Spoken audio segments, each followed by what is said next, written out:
तो हम आगे शुरू करते हैं। ठीक है, कुछ न्यूमेरिकल्स और देखते हैं और उनकी प्रैक्टिस करते हैं। नेक्स्ट न्यूमेरिकल है हमारा 2.15।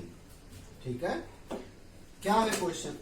लिखा है a famous relation in physics relates moving mass m to rest mass m0। एक रिलेशन है मास m और रेस्ट मास m0 के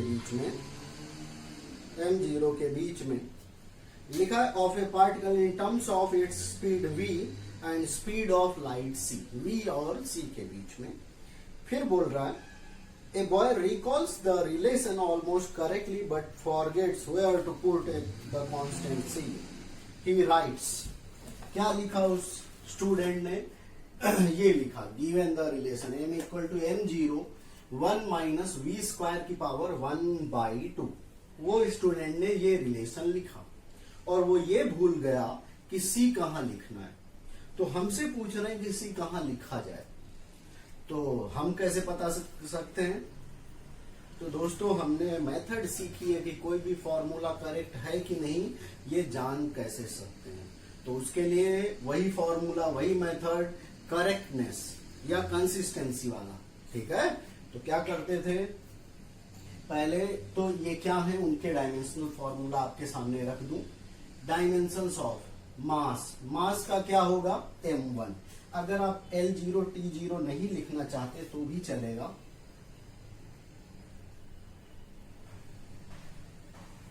L0 T0 नहीं लिखना है तो भी चलेगा। सिमिलरली इसमें भी L0 T0 नहीं लिखना तो भी चलेगा। V के में सेम एज v स्क्वायर में m की जरूरत नहीं। तो डायमेंशंस ऑफ मास की क्या होगी? m1। m0 भी क्या है? रेस्ट मास है, तो मास ही, तो इसका क्या होगा? m1। इसके बाद वेलोसिटी की L1t - 1 स्क्वायर करना, इसीलिए हमने स्क्वायर कर दिया तो L2t - 2 हो गया। अब हम क्या करेंगे? LHS C का डायमेंशनल फॉर्मूला क्या होगा? L1t - 1। ठीक है, ये है। अब हमको देखो ये देखना है कि LHS और RHS अगर इक्वल होंगे तो उनका डायमेंशनल फॉर्मूला सेम होगा। तो LHS का डायमेंशनल फॉर्मूला लिखेंगे तो LHS के डायमेंशनल फॉर्मूला क्या आ जाएगा? LHS equal to M equal to M1। ठीक है, RHS तो देखो RHS में भी क्या आना चाहिए? M1 आ जाए अगर, तो इसका मतलब हमारा डायमेंशनल फॉर्मूला करेक्ट है, ना आए तो गलत है। अब यहाँ पे देखो ये जो रिलेशन है इसमें अगर हम डायमेंशनल फॉर्मूला डालेंगे तो M1 नहीं आएगा। क्यों? क्योंकि M0 का डायमेंशनल फॉर्मूला M1, फिर v स्क्वायर का L2t - 2 अंडर रूट करेंगे तो L1t - 1 आ जाएगा, तो ये गलत हो जाएगा। मतलब क्या है? LHS और RHS का डायमेंशनल फॉर्मूला तब इक्वल होगा जब यहां से ये v वाला टर्म यानी v का डायमेंशनल फॉर्मूला गायब हो जाए। तो v का डायमेंशनल फॉर्मूला हम गायब कैसे करेंगे? तो उसको अगर हम v से ही डिवाइड करें, v का मतलब वेलोसिटी, तो यहाँ पे एक और वेलोसिटी है हमारे पास, स्पीड ऑफ लाइट, स्पीड या वेलोसिटी। तो यहाँ पे एक और है हमारे पास स्पीड ऑफ लाइट c। तो यानी अगर हम v को c से डिवाइड करें तो इसका डायमेंशनल फॉर्मूला खत्म हो जाएगा, यानी नीचे कोई डायमेंशनल फॉर्मूला नहीं बचेगा। तो m इक्वल टू m0 हो जाएगा और m का डायमेंशनल फॉर्मूला m1, m0 का डायमेंशनल फॉर्मूला भी m1। तो हमारा करेक्ट रिलेशन क्या बनेगा? m equal to m0 1 minus v square by c square की पावर 1/2। तो इस तरह से हम पता कर सकते हैं कि फॉर्मूला सही है या गलत। ठीक है, अब इसके बाद हमारा क्वेश्चन है 20th नंबर, देखते हैं। लिखा है the nearest star to our solar system is 4.29 light years away. हमारे जो सोलर सिस्टम है उससे 4.29 लाइट ईयर दूर है। लाइट ईयर क्या होता है हमने प्रीवियस लेक्चर में पढ़ा था। फिर बोल रहा है how much is this distance in terms of parsecs. Parsec के टर्म में ये डिस्टेंस क्या होगी। How much parallax would this star show when viewed from two locations of Earth 6 months apart in its orbit around the sun. हमको ये निकालना है। देखते हैं, पहले तो ये देख लेते हैं 1 light year equal to this much metre हमको पता है, और 1 पार्सेक की वैल्यू मीटर में ये होती है। तो 1 मीटर इक्वल टू क्या हो जाएगा, तो इसको नीचे डिवाइड कर दो, तो 1 डिवाइड बाई 3.08 इंटू 10⁻16 पार्सेक। ठीक है, पार्सेक यूनिट है। अब देखो यहाँ पे आर कितना दिया, 4.29 लाइट ईयर। इसको पहले मीटर में बदल देते हैं। बदल दिया, मल्टीप्लाई कर दिया, 1 light year equal to this much metre. अब अगर हमको मीटर से पार्सेक में बदलना है तो इस वैल्यू से डिवाइड करना होगा। तो देखो यहाँ पे डिवाइड कर दिया, तो ये हमारी यूनिट यहाँ पे क्या आ जाएगी, पार्सेक। अब इसको सिंप्लीफाई करेंगे तो ये हमारी वैल्यू आई 1.32 पार्सेक। ठीक है। अब देखिए लेंथ हमारी है ये 2AU है ना। अब देखो 2AU, अब हमको क्या बोल रहा है कि 2 डिफरेंट पोजीशन से हम व्यू कर रहे हैं, इसको देख रहे हैं 2 अलग अलग पोजीशन से, है ना। तो और कितने देर में, 6 months अपार्ट। हमको 2 अलग अलग जगहों से देखना है, 6 months अपार्ट। ठीक है, देखो लिखा है so when viewed from 2 locations of the earth 6 months apart in its orbit around the sun। तो देखते हैं, तो L इक्वल टू क्या हो जाएगा, 2AU। 2AU, AU क्या होता है, तो एस्ट्रोनॉमिकल यूनिट। क्या होता है, एस्ट्रोनॉमिकल यूनिट। ये लेंथ की यूनिट है एस्ट्रोनॉमिकल। क्या होता है कि जब डिस्टेंस ज्यादा होती है तो हम उसको एस्ट्रोनॉमिकल यूनिट में मेजर करते हैं, क्योंकि मीटर में मेजर करने में बहुत लंबा हो जाता है। 1 एस्ट्रोनॉमिकल यूनिट होती 1.496 इंटू 10⁻11 मीटर। तो इतनी वैल्यू से बार बार मल्टीप्लाई करना पड़ता है। तो कैलकुलेशन को इजी बनाने के लिए हम उसको एस्ट्रोनॉमिकल में बदल देते हैं। तो यहाँ पे क्या आ जाएगा, 2AU। तो ये वैल्यू आ गई। अब हमको पता है theta equal to arc upon radius. ठीक है, आर्क कितनी है, 1, रेडियस को हमने r ले लिया, या ऐसा समझ लो ये आर्क, सॉरी 1 नहीं, L, तो L बाई R। ठीक है, L की वैल्यू हमारे पास ये है, सब्स्टिट्यूट कर दो। रेडियस की वैल्यू ये है हमारे पास, सब्स्टिट्यूट कर दो। तो क्या हो जाएगा, देखो ये है आंसर, खत्म, सिंपल। ठीक है, रेडियस की कौन सी वैल्यू डाला यहाँ पे, तो ये वाली मीटर वाली 4.29। क्यों मीटर वाली डाला, क्योंकि L की वैल्यू मीटर में हमारे पास। ठीक है, एक बार फिर से बता रहा हूं, हमने पहले मीटर से पार्सेक में बदला, फिर R की वैल्यू को हमको पार्सेक में निकालना था। इसके लिए हमने ये काम किया। कैसे किया, पहले 4.29 को लाइट ईयर था उसको मीटर में बदला, मीटर से फिर पार्सेक में बदला। तो मीटर से पार्सेक में बदलने के लिए हमने डिवाइड किया। ठीक है, इसके बाद ये आंसर पार्सेक में आया। अब हम 2 डिफरेंट लोकेशन से देख रहे हैं 6 months अपार्ट, यानी कि हमको इसको डबल करना पड़ेगा। तो L क्या हो जाएगा, 2AU। AU क्या है, astronomical unit. So 2 into astronomical unit. ठीक है, अब हमको पता है angle equal to arc upon radius. Arc हमने मान लिया L और रेडियस मान लिया R। तो क्या हो जाएगा, L की वैल्यू दी हुई है, ये ऊपर सब्स्टिट्यूट कर दिया। R की वैल्यू क्योंकि ये मीटर में है तो हमको R भी मीटर वाला ही लेना है, इसीलिए हमने ये वैल्यू ली है। आंसर आ गया थीटा। ठीक है, इस तरह से निकाल सकते हैं। 19 वाला देखते हैं, लिखा है, काफी बड़ा क्वेश्चन है। लिखा है the principle of parallax, the principle of parallax in section something, ये लाइन दी है थोड़ी सी। लिखा है the base line A B in the line joining the earth 2 location 6 months apart in its orbit around the sun. That is the base line is about the diameter of earth orbit 3 into 10⁻11 meter.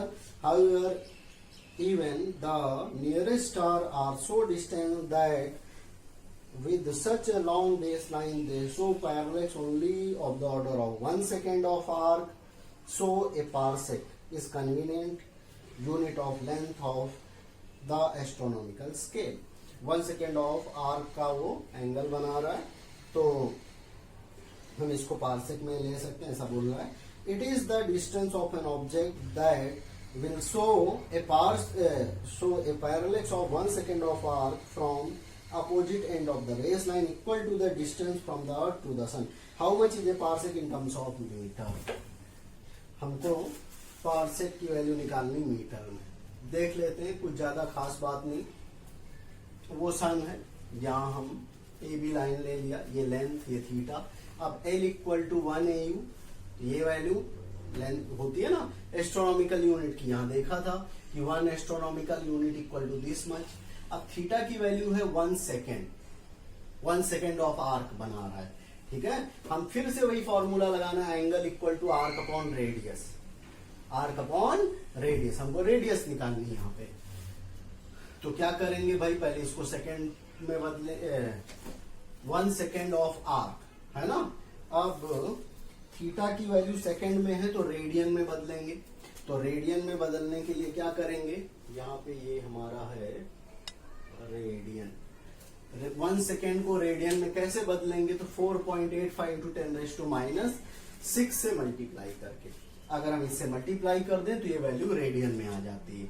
Formula होता है angle equal to arc upon radius, कई बार पढ़ चुके हैं, बार बार आ रहा है formula. अब यहां से हमको रेडियस निकालनी, तो सब्जेक्ट बना लिया। फॉर्मूला क्या आया, L बाई थीटा, यानी एंगल को नीचे ले जाओ, L की वैल्यू को सब्स्टिट्यूट किया, थीटा की वैल्यू को सब्स्टिट्यूट किया, आंसर आ गया। ये उसका डायग्राम, ठीक है। इस तरह से हम निकाल सकते हैं। अब दोस्तों नेक्स्ट क्वेश्चन पे जाते हैं। 2.6 लिखा है, which of the following is the most precise device for measuring length. 3 दिया है, बोल रहा है कौन सी ज्यादा प्रिसाइज होगी लेंथ मेजरमेंट के लिए। तो देख लेते हैं। फर्स्ट है a vernier callipers with 20 divisions on the sliding scale. अब देखिए ये वर्नियर कैलिपर्स, ये सब हमारे यहाँ इंस्ट्रूमेंट है, हमने पहले भी सीखा ये बात, और इन सब के प्रैक्टिकल आएंगे तो आपको ज्यादा पता चलेगा। अब क्या करेंगे, हम इसमें लीस्ट काउंट देखते हैं, ठीक है। इनमें से जिसका लीस्ट काउंट सबसे ज्यादा होगा, यानी पॉइंट में ज्यादा डिजिट देगा, वही सबसे ज्यादा एक्यूरेट। तो लीस्ट काउंट कैसे निकालते हैं, लीस्ट काउंट वर्नियर कैलिपर्स निकालने का बहुत सिंपल तरीका, 1 MSD माइनस 1 VSD। MSD मतलब मेन स्केल डिवीजन, देखिए यहाँ पे लिखा मेन स्केल डिवीजन, ठीक है। VSD मतलब वर्नियर स्केल डिवीजन। हमारी जो वर्नियर स्केल होती है उसमें 2 होते हैं, ऐसी होती है, एक स्लाइडिंग होती है और एक नीचे बेस होती है, ठीक है। तो देखते हैं। अब यहाँ पे number of division on the vernier scale कितना दिया है, 20। मेन स्केल डिवीजन 1 mm होता है, उनके बीच का जो डिस्टेंस होती है वो 1 mm। अब 20 division of the vernier scale मतलब कि 19 division of the main scale, क्योंकि वो 1 से शुरू होता है ना। तो क्या होगा, 20 डिवीजन वर्नियर स्केल के 19 division of main scale division के बराबर होते हैं। जब आप ये इंस्ट्रूमेंट देखेंगे तो ये बात बहुत अच्छे से क्लियर हो जाएगी। फिर क्या बोल रहा है, अब देखिए 20 vernier scale division equal to 19 MSD, ठीक है, हमको आगे यूज करना है। अब लीस्ट काउंट का फॉर्मूला लिख दिया हमने, 1 MSD माइनस 1 VSD, 1 MSD। अब 1 VSD की वैल्यू, VSD मतलब वर्नियर स्केल डिवीजन, यहां से अगर हम 20 को नीचे ले जाएं तो ये 1 VSD बचेगा, यानी 1 VSD इक्वल टू हो जाएगा 19/20। तो 1 VSD की जगह में 19/20 MSD लिख सकते हैं, वही लिख दिया।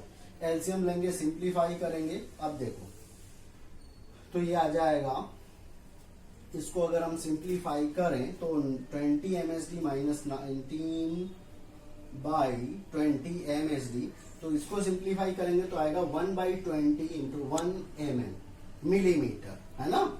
तो अब क्या होगा भाई, मेन स्केल डिवीजन, यहाँ पे थोड़ी सी गलती है, ये 1 MSD, ठीक है। क्या आ जाएगा यहाँ पे 1 MSD।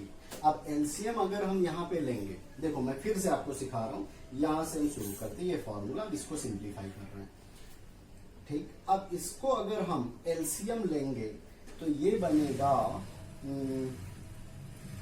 क्या हो जाएगा, 20 माइनस 19 MSD, तो ये आ जाएगा 1/20। क्या बन जाएगा, 1/20, ठीक है। MSD। यहाँ पे मैं आपको इस तरह से लिख के दिखा दे रहा हूँ, ये मिटा के क्या आ जाएगा 1/20 MSD, यानी मेन स्केल डिवीजन। अब 1/20 MSD है ना, और हमको पता है कि MSD की वैल्यू, एक MSD किसके बराबर होता है 1 mm, तो MSD की जगह में हम 1 mm लिख सकते हैं, इसीलिए 1/20 × 1 mm लिख दिया। अब देखो mm से अगर हमको सेंटीमीटर में बदलना हो तो क्या करेंगे, डिवाइड करेंगे, तो 1/10 सेंटीमीटर यानी 1/200, दैट मीन्स 0.005 सेंटीमीटर। तो ये आ गया इसका लीस्ट काउंट वर्नियर कैलिपर्स का।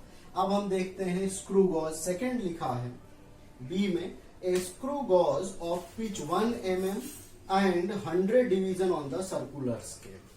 उसमें पिच क्या होती, तो दो जो स्लाइड्स होते सर्कुलर, जो वो होते हैं रिंग जैसे, उसके बीच के डिस्टेंस को हम पिच कहते हैं। तो बोल रहा है a screw gauge of pitch 1 mm and 100 division on the circular scale. उसमें उसके ऊपर एक सर्कुलर स्केल होती, तो उसमें कितने डिवीजन है 200। तो pitch of the screw gauge, उसकी लेंथ भी कितनी होती 1 mm, जैसे यहाँ पे 1 MSD की वैल्यू 1 mm थी।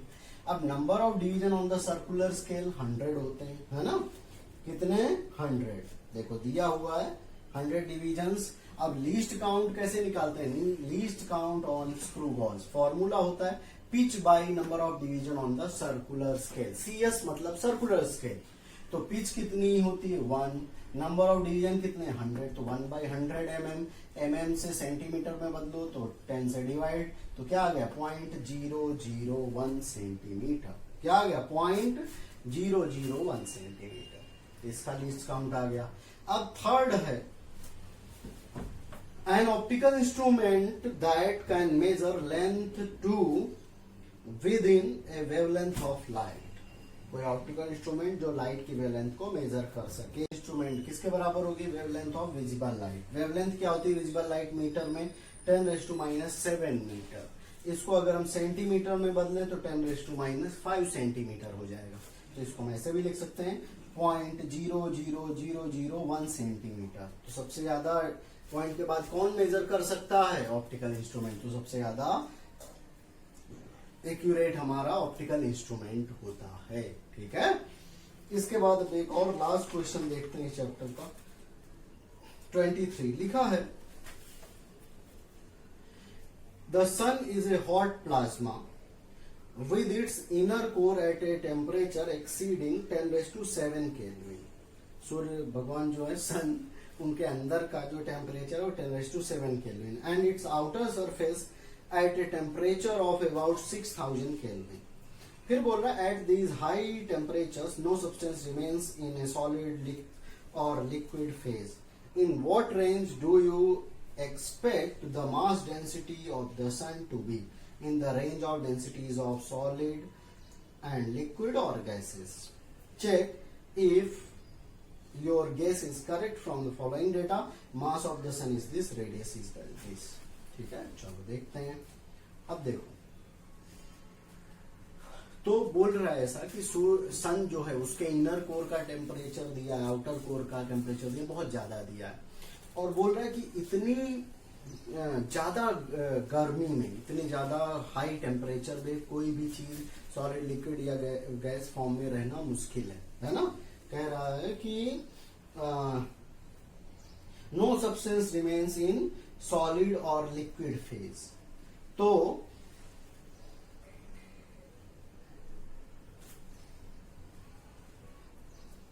हमको ये देखना है कि उसकी जो डेंसिटी रेंज है सूर्य भगवान की सन के अंदर की, वो कितनी है और उससे कौन सा फेज आएगा। तो देख लेते हैं।